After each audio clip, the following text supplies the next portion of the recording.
ఏంటి? ఆదివారము. సిండే అంటే పాపపు దినం. దేవుడు లేనటువంటి ఆదివారం ఏంటంటది పాపపు దినం. సో మన జీవితంలో నేను అనుకున్నాను మనందరము సండేని హాలిడేగా మనందరం జరుపుకుంటున్నాం. చాలా మంది సిండే అంటే దేవుడు లేకుండా, దేవుని సన్నిధి లేకుండా పాపపు దినంగా జరుపుకుంటున్నటువంటి వారు చాలా మంది ఉన్నారు. హల్లెలూయా చెప్తారా? హల్లెలూయా. అది చూడండి, చాలా మంది ఉన్నారు పాపపు దినంగా జరుపుకుంటున్నారు కదా.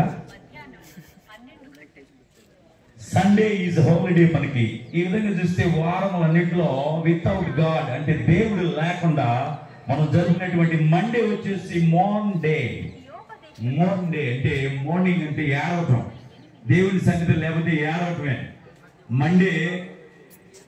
ఈ వీక్ అంతటిలో దేవుడు మనతో ఉంటే అంత సంతోషమే.